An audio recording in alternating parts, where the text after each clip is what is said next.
Hi friends, welcome back to my channel, Harry's Breakthrough. 7ാം ക്ലാസ്സിന്റെ മാത്തമാറ്റിക്സിലെ 9ാമത്തെ യൂണിറ്റായ ratio അംശബന്ധം എന്ന യൂണിറ്റിന്റെ 3ാമത്തെ ക്ലാസ്സിൽ നിങ്ങൾക്ക് ചെയ്യാൻ തന്ന ഹോംവർക്കുകളുടെ ഉത്തരങ്ങളാണ് ഞാൻ ഇന്ന് ഈ വീഡിയോയിൽ ചെയ്യുന്നത്. ഒന്നാമത്തെ ചോദ്യം, Zuhra and Seetha started a business together. Suhra invested 40,000 rupees and Seetha 30,000 rupees. They made a profit of 7,000 rupees, which they divided in the ratio of their investments. How much did each get? സുഹറയും സീതയും ചേർന്ന് ഒരു കച്ചവടം തുടങ്ങി. സുഹറ 40,000 രൂപയും സീത 30,000 രൂപയും മുടക്കി. ലാഭമായി കിട്ടിയ 7,000 രൂപ മുടക്കുമുതലിന്റെ അംശബന്ധത്തിൽ വീതിച്ചു. ഓരോരുത്തർക്കും എത്ര രൂപ വീതം കിട്ടി? നമുക്ക് ചെയ്തു നോക്കാം. ഇവിടെ സുഹ്ര ഇൻവെസ്റ്റ് ചെയ്തത് 40,000 രൂപയും സീത ഇൻവെസ്റ്റ് ചെയ്തത് 30,000 രൂപയുമാണ്.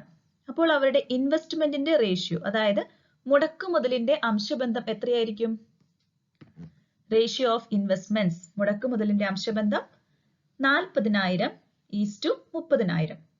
ഇതിന് ചെറുതാക്കി എഴുതിയാൽ, ചെറിയ രൂപത്തിലേക്ക് മാറ്റിയാൽ 4:3 എന്ന് വരും. അതായത് ഇവരുടെ മുടക്കുമുതലിന്റെ അംശബന്ധം 4:3 ആണ്. ഇനിയോ ഇവർക്ക് എത്ര ലാഭം കിട്ടി? 7,000 രൂപ. Total profit is equal to 7,000 rupees. ഇനി ഇവരിത് വീതിച്ചത് മുടക്കുമുതലിന്റെ അംശബന്ധത്തിലാണ്. They divided this profit in the ratio of their investments. Here the ratio of investment is 4:3. അപ്പോൾ ഇവർ ലാഭം വീതിച്ചതും 4:3 എന്ന അംശബന്ധത്തിലായിരിക്കും. അപ്പോൾ സുഹറയ്ക്ക് കിട്ടിയത് എത്രയായിരിക്കും? സുഹറ 40,000 രൂപയാണ് മുടക്കിയത്. അപ്പോൾ കൂടുതൽ ഭാഗം സുഹറയ്ക്ക് കിട്ടും. Profit of Zuhra is equal to 7,000 into 4/7. That's equal to 4,000 rupees. ഇനി സീതയ്ക്ക് കിട്ടിയതോ?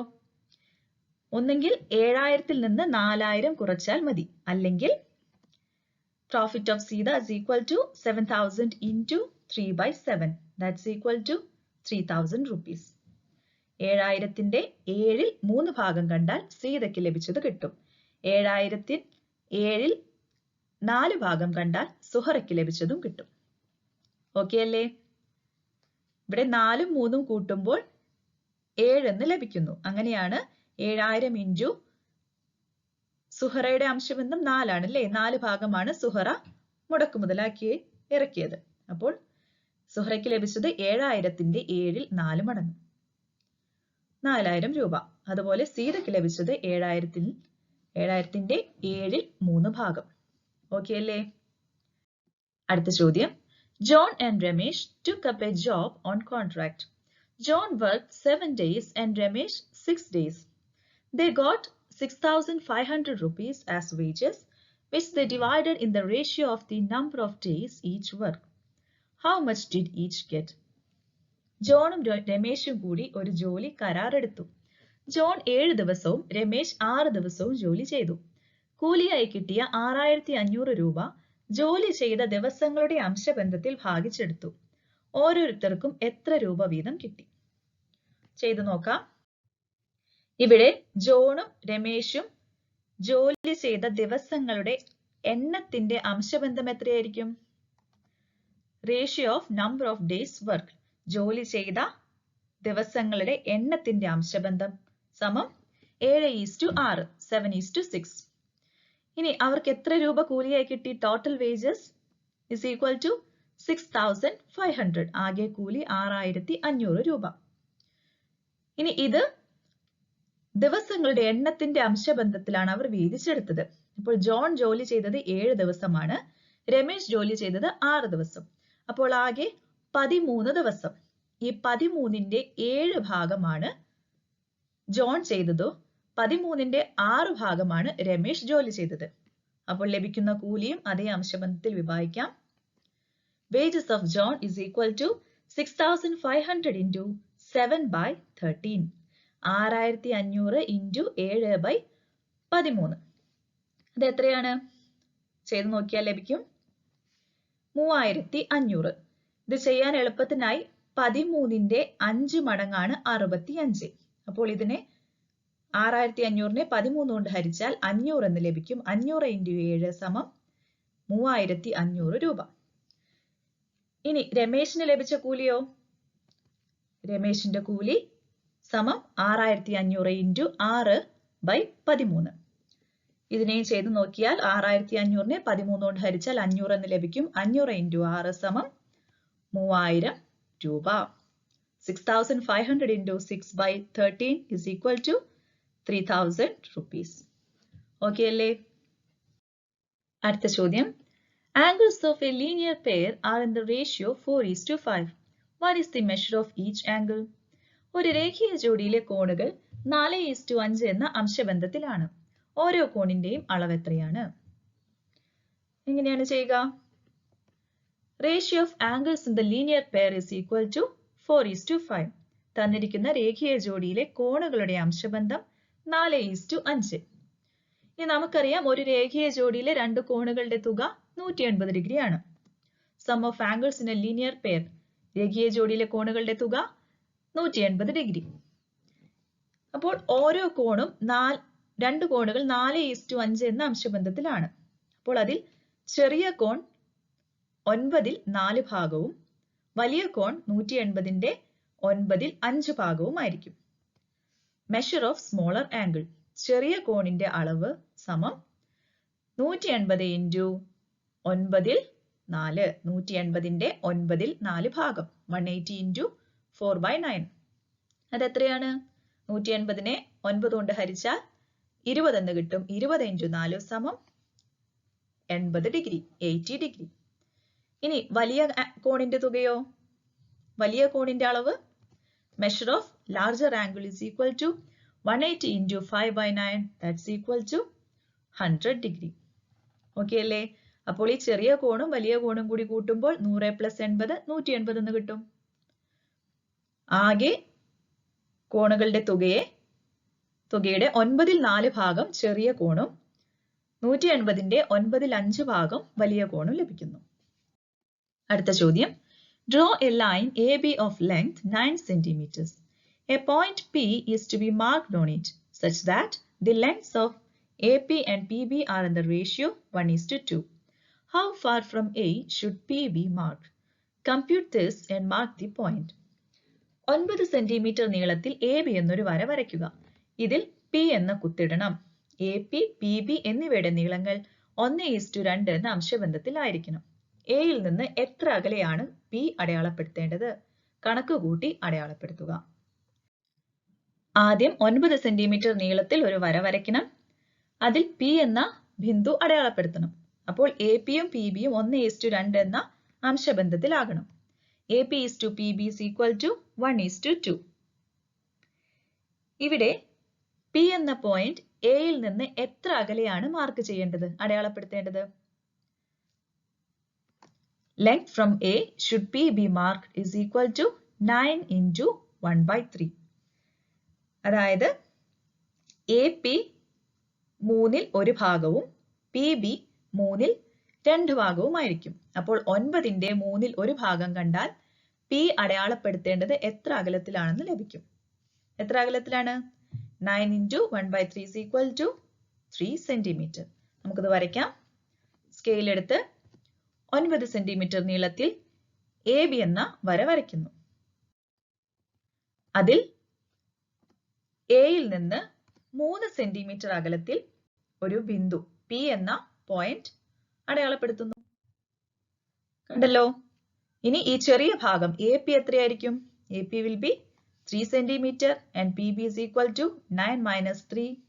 That's equal to 6 centimeters. അപ്പോൾ 3ഉം 6ഉം 3:6 അതിനെ ചെറുതാക്കിയാൽ 1:2 എന്ന് ലഭിക്കും. ഓക്കെ അല്ലേ? അടുത്ത ചോദ്യം. Draw a line 15 centimeters long. A point is to be marked on it, dividing the length in the ratio 2:3. Compute the distances and mark the point. 15 centimetre നീളമുള്ള ഒരു വര വരയ്ക്കുക. ഇതിനെ 2:3 എന്ന അംശബന്ധത്തിൽ ഭാഗിക്കുന്ന ബിന്ദു ഇതിൽ അടയാളപ്പെടുത്തണം. നീളങ്ങൾ കണക്കാക്കി ബിന്ദു അടയാളപ്പെടുത്തുക. ഇതും തൊട്ടു മുൻപ് ചെയ്ത അതേ മോഡൽ ചോദ്യം തന്നെയാണ്. അപ്പോൾ 15 സെന്റിമീറ്റർ നീളമുള്ള വരയെ 2:3 എന്ന അംശബന്ധത്തിലാണ് വിഭാഗിക്കേണ്ടത്. Ratio is equal to 2:3. അപ്പോൾ 15ന്റെ 5ൽ 2 ഭാഗം അത് കണ്ടു കഴിഞ്ഞാൽ എവിടെയാണ് ആ ബിന്ദു അടയാളപ്പെടുത്തേണ്ടതെന്ന് ലഭിക്കും.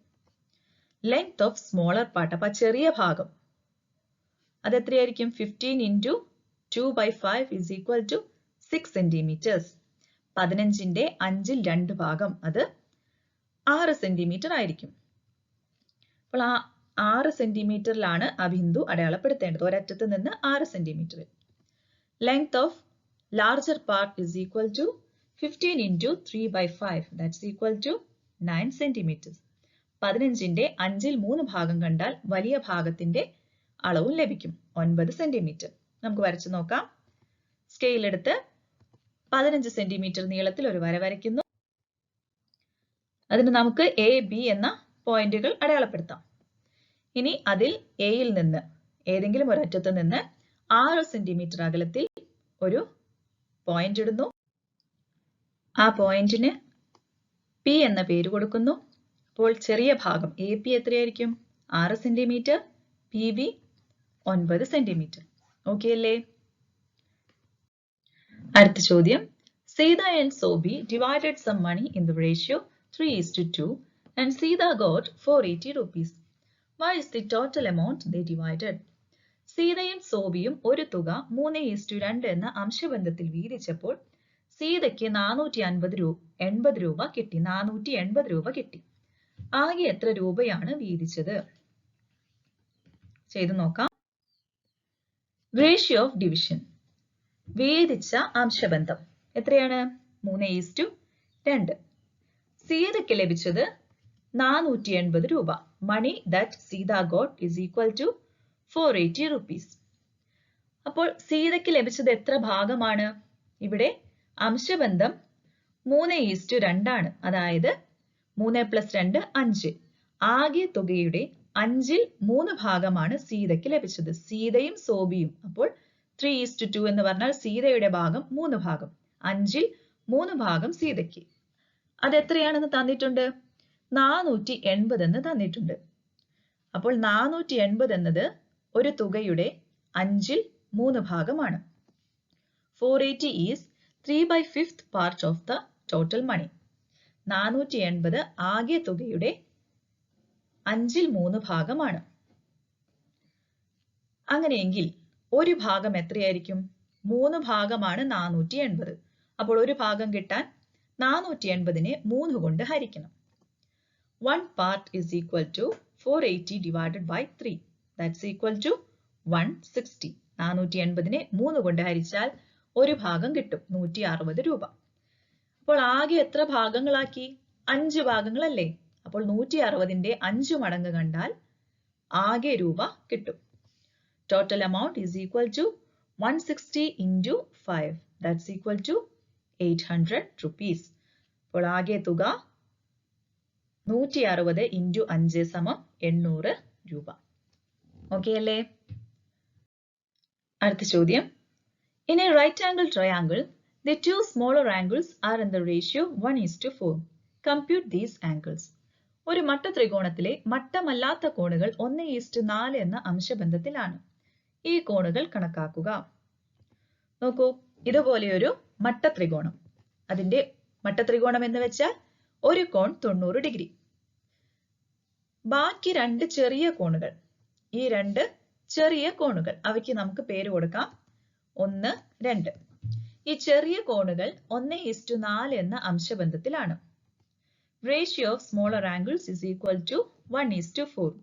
ചെറിയ കോണുകളുടെ അംശബന്ധം അല്ലെങ്കിൽ മട്ടമല്ലാത്ത കോണുകളുടെ അംശബന്ധം 1:4. ഇനി നമുക്കറിയാം ഒരു ത്രികോണത്തിന്റെ ആകെ കോണുകളുടെ ആകെ തുക 180 ഡിഗ്രിയാണ്. അപ്പോൾ ഇവിടെ ഒരു മട്ടകോൺ ഉള്ളതുകൊണ്ട് 180ൽ നിന്ന് 90 കുറച്ചാൽ ബാക്കിയുള്ള ഈ 2 ചെറിയ കോണുകളുടെ തുക ലഭിക്കും. Sum of two smaller angles, ചെറിയ കോണുകളുടെ തുക is equal to 180 minus 90 is equal to 90 degree. 180ൽ നിന്ന് 90 കുറച്ചാൽ ബാക്കി 2 ചെറിയ കോണുകളുടെ തുക ലഭിക്കും. 90 ഡിഗ്രി. ഈ 90ന്റെ 5ൽ 1 ഭാഗമായിരിക്കും ഈ ഒന്നാമത്തെ കോൺ. 90ന്റെ 5ൽ 4 ഭാഗമായിരിക്കും രണ്ടാമത്തെ കോൺ. Measure of angle 1 is equal to 90 into 1/5, that's equal to 18 degree. And measure of angle 2, രണ്ടാമത്തെ കോണിന്റെ തുക 90 into 4/5 സമം 72 ഡിഗ്രി. അപ്പോൾ ഈ 72ഉം 18ഉം കൂടി കൂട്ടിയാൽ 90 ഡിഗ്രി എന്ന് ലഭിക്കും. പ്ലസ് ഈ മട്ടകോണും കൂടി കൂട്ടിയാൽ 180 ഡിഗ്രി. അപ്പോൾ ആകെ തുക 180 ഡിഗ്രി. കിട്ടിയല്ലോ? അടുത്ത ചോദ്യം. Draw a rectangle of perimeter 30 centimeters and lengths of sides in the ratio 1:2.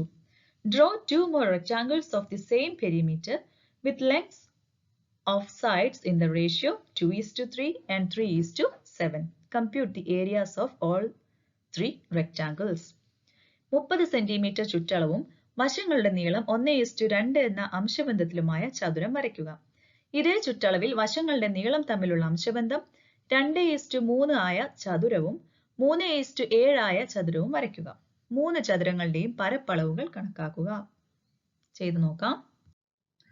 ഇവിടെ ചതുരത്തിന്റെ ചുറ്റളവ് 30 centimetre. Perimeter of A rectangle is equal to 30 centimetre.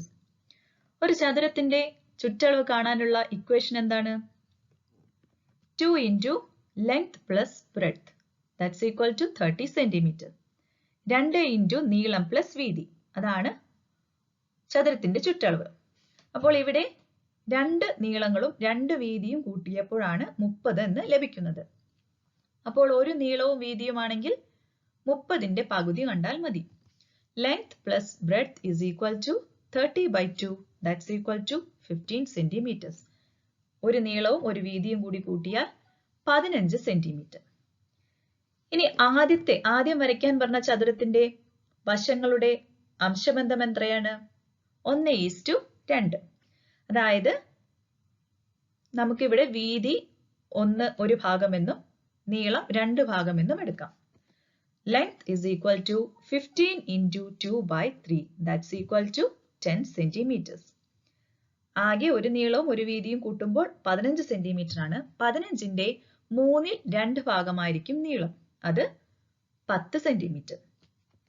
വീതി സമം breadth is equal to 15 into 1/3, that's equal to 5 centimetre.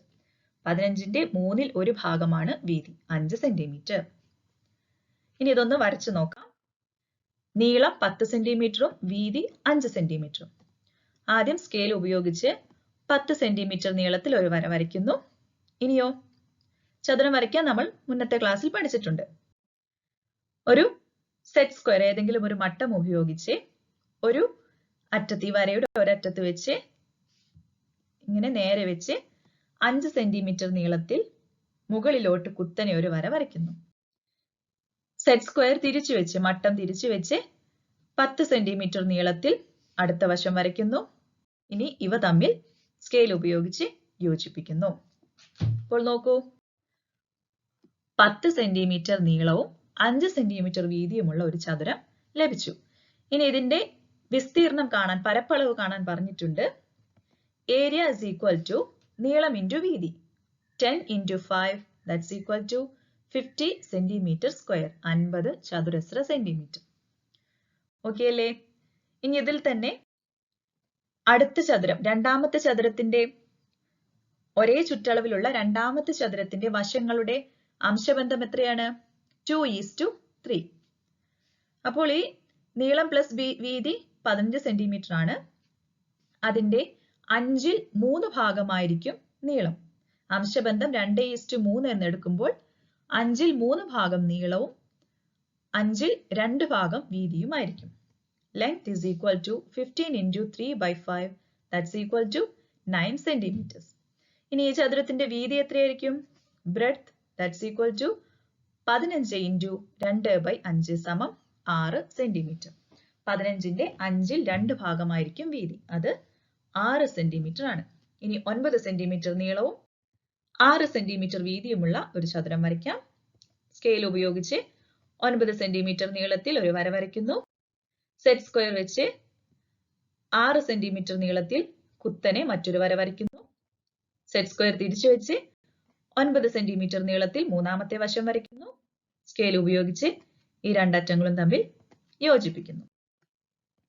നോക്കൂ, 9 centimetre നീളവും 6 centimetre വീതിയുമുള്ള ഒരു ചതുരം ലഭിച്ചു.